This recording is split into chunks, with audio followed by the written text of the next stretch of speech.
وصفتنا لليوم من حلب، المامونية الحلبية. تعالوا معي نحضرها بطريقة سريعة.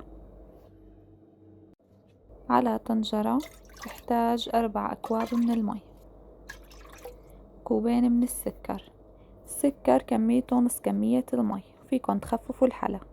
وعود من القرفة أساسي طبعا، منحركن شوي منشغل عليهم على نار وسط ونتركن حتى يغلوا. بس تغلي المي بضيف شوي من ماء الورد، بتضيف نكهة كتير لذيذة وريحة طيبة.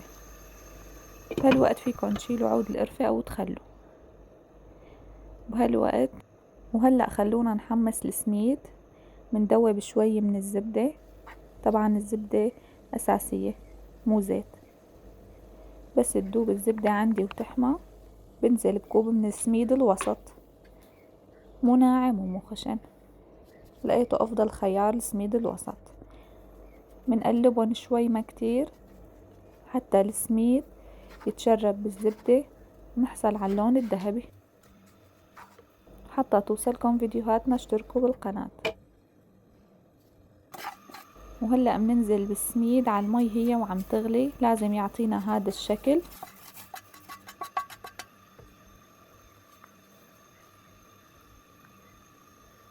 نتركهم يغلوا دقيقة، منحركهم مرة واحدة بس مو كتير كرمال ما يعجن معنا. نطفي تحتهم ومننزل بملعقة زبدة كبيرة ومنغطيهم مدة ربع ساعة. منغطيهم بالبشكير أفضل.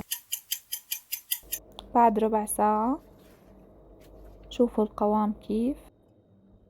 هذا القوام المثالي للمامونية. هاي الأكلة مناسبة على الفطور أو وجبة مسائية، طبعا حلوة كتير بس لذيذة وشهية. شوفوا القوام. وهلا طبعا القشطة مع أساسية، فيكن تختاروا القشطة العلب أو القشطة العربية. طبعا هي سادة ما فيها أي نكهة. وهون القرفة معنا اختيارية طبعا، أساسية بالوصفة، ومنزين بأي نوع من المكسرات انتو بتفضلوه. ما فيني أوصف لكم من ريحة والمنظر، منظر رهيب فعلا، وريحة القرفة والطعم مع هي الأكلة رهيب. ونقدمها مع الجبنة المشللة.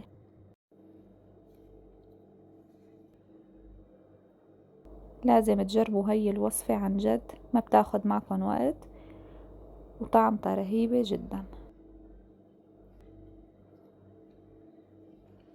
ما بتاخد معكم مكونات كتير، كاسة سميد بس. تحبوا تاكلوها بالسمون أو بالخبز كتير طيبة. وإذا عجبكم الفيديو ما تنسونا باللايك والاشتراك. صحتين وهنا.